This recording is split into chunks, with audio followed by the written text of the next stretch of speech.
जोहार जय मूल निवासी। मैं कुमार काले और आप देख रहे MN टीवी। मध्य प्रदेश के भोपाल से भाजपा की सांसद प्रज्ञा सिंह ठाकुर ने कुछ दिनों पहले एक विवादित बयान दिया था, जिसमें उन्होंने वर्ण व्यवस्था का हवाला देते हुए कहा कि ब्राह्मण को ब्राह्मण कहने से गुस्सा नहीं आता, लेकिन शूद्रों को शूद्र कहने पर गुस्सा क्यों आता है। इस पर पिछले कुछ दिनों से विवाद चला और काफ़ी सारी चर्चाएं भी हुई, मगर इसको लेकर जिन मुद्दों पर चर्चा होनी चाहिए थी वह नहीं हुई। इसलिए आज हम उन सभी मुद्दों पर और उस सभी पहलुओं पर चर्चा करने वाले हैं। चर्चा की शुरुआत हम डॉक्टर बाबा साहब अम्बेडकर की किताब हूँ वेर शूद्रा से करते हैं। इस किताब के नाम में ही बाबा साहब अम्बेडकर ने लिखा है कि जिन्हें ब्राह्मण धर्म के अनुसार शूद्र कहा जाता है वह असल में शूद्र नहीं है। फिर एक सवाल उभरता है कि अगर वे शूद्र नहीं हैं तो वे कौन लोग हैं। इस सवाल का जवाब बाबा साहब ने अपनी ही किताब के अंदर दिया है। उन्होंने लिखा है कि वे लोग शूद्र नहीं बल्कि कभी एक समय में वे राजा हुआ करते थे। ब्राह्मणों ने अपना वर्चस्व बनाए रखने के लिए उन राजाओं की हत्या कर दी और उनके लोगों को शूद्र बनाया। ब्राह्मणों की जो असमानता पर आधारित वर्ण व्यवस्था है उसमें 4 वर्ण हैं। सबसे ऊपर ब्राह्मण, उनके नीचे और वैश्यों के ऊपर क्षत्रिय, क्षत्रियों के नीचे और शूद्रों के ऊपर वैश्य और सबसे नीचे शूद्र। वर्ण व्यवस्था जिस प्रकार सामाजिक स्तर की असमानता निर्माण करती है, वैसे ही उनके अधिकारों में भी असमानता है। सबसे ऊपर रहने वाले ब्राह्मणों के पास सबसे ज़्यादा अधिकार हैं। उनके नीचे रहने वाले क्षत्रियों को ब्राह्मणों से कम अधिकार, क्षत्रियों के नीचे वैश्य, वैश्यों को क्षत्रियों से कम अधिकार है, और इसी व्यवस्था में शूद्रों को सबसे नीचे होने के कारण कोई अधिकार नहीं।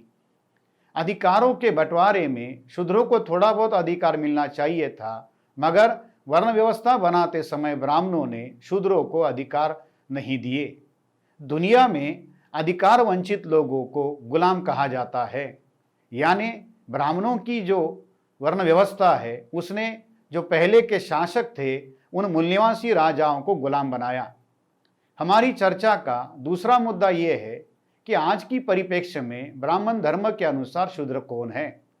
प्रज्ञा ठाकुर के बयान के बाद मध्य प्रदेश के ही एक अनुसूचित जाति के व्यक्ति ने प्रज्ञा ठाकुर का विरोध किया।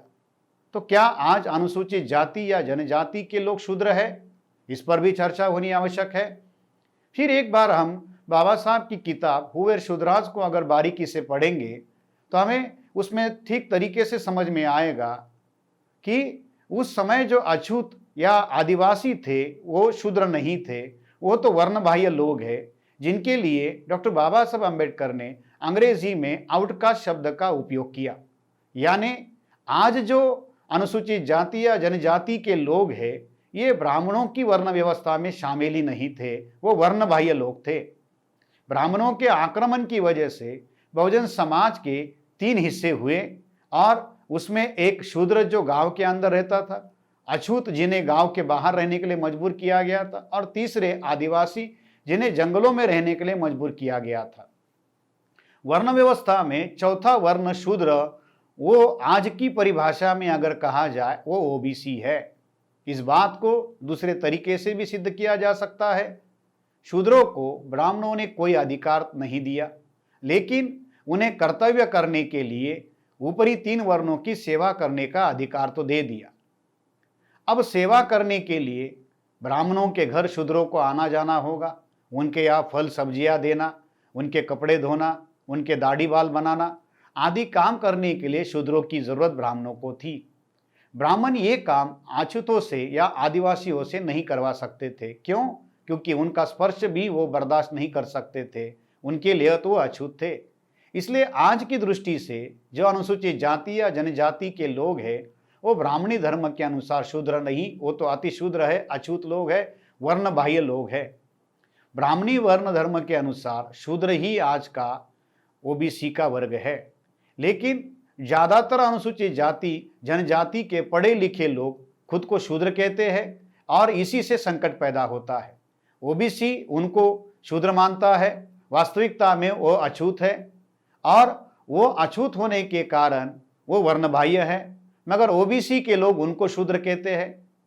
असल में ओबीसी के लोग ही शूद्र है, मगर ओबीसी अपने आप को शूद्र कहने की बजाय अपने आप को हिंदू मानता है और ओबीसी अपने आप को हिंदू कहने की वजह से वो ब्राह्मणवाद का शिकार होता है और उसका ब्राह्मणीकरण करके ब्राह्मण उसका इस्तेमाल अनुसूचित जाति, जनजाति और अन्य धार्मिक अल्पसंख्यक लोगों के विरोध में करता है।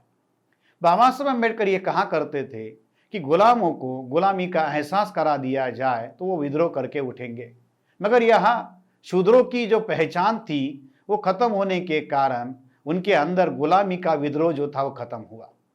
तीसरा मुद्दा साथियों, इसमें हमको समझने की जरूरत है कि आज भारत में संविधान लागू है। संविधान लागू होने से पहले यानी 25 जनवरी 1950 से पहले जो भी रीति रिवाज, परंपराएं, मान्यताएं जो मौलिक अधिकारों के विसंगत थी, उन सब को संविधान ने नल एंड वाइड घोषित किया। अर्थात जो भी बातें आज संविधान के मूल धारणा के विरोध में है, उन्हें संविधान मान्यता नहीं देता। इस लिहाज से ब्राह्मणों की धर्म व्यवस्था, उनकी वर्ण व्यवस्था, अस्पृश्यता, क्रमिक असमानता, महिलाओं की दासता को संविधान ने कानूनी रूप से समाप्त कर दिया, अवैध घोषित कर दिया और जो भी इस बातों का आचरण करेगा उसके लिए शिक्षा का प्रावधान भी किया है। बड़े खेद की बात है, संविधान बनाने वाले लोगों ने अस्पृश्यता को, क्रमिक असमानता को, वर्ण व्यवस्था को प्रभावित कर दिया था, मगर संसद में बैठने वाली एक सांसद इस बात का समर्थन करती है और वर्ण व्यवस्था जैसे असमानता को पैदा करने वाली व्यवस्था का समर्थन करती है। ये बड़े खेद की बात है। वैसे देखा जाए तो ब्राह्मणों की वर्ण व्यवस्था में केवल पुरुषों की ही व्यवस्था है।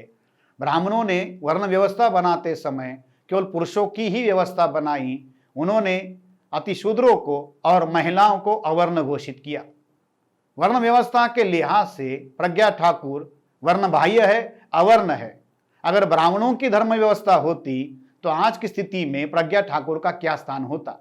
ये तो संविधान की बदौलत आज प्रज्ञा ठाकुर संसद में है, सांसद है। ये बात प्रज्ञा ठाकुर को भी समझने की जरूरत है। और पांचवी बात साथियों, इस मुद्दे को और ज्यादा विस्तार से समझने के लिए है कि डीएनए के आधार पर अब यह साबित हो चुका है कि ब्राह्मण विदेशी है, मगर ब्राह्मण विदेशी होने के बावजूद भी ब्राह्मणों को जब सोशल मीडिया में विदेशी कहा जाता है, यूरेशियन कहा जाता है, तो ब्राह्मणों को गुस्सा आता है।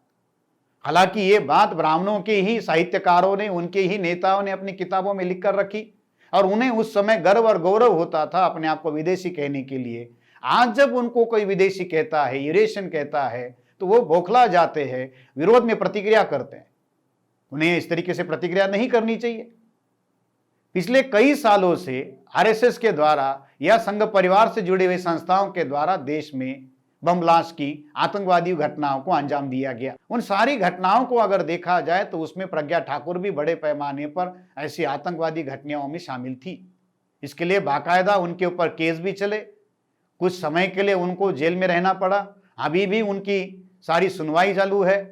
अगर जो आतंकवादी घटनाओं में ब्राह्मण और तत्सम ऊंचे जाति के लोग शामिल थे, अगर उनको आतंकवादी कहा जाए तो उनको गुस्सा आता है।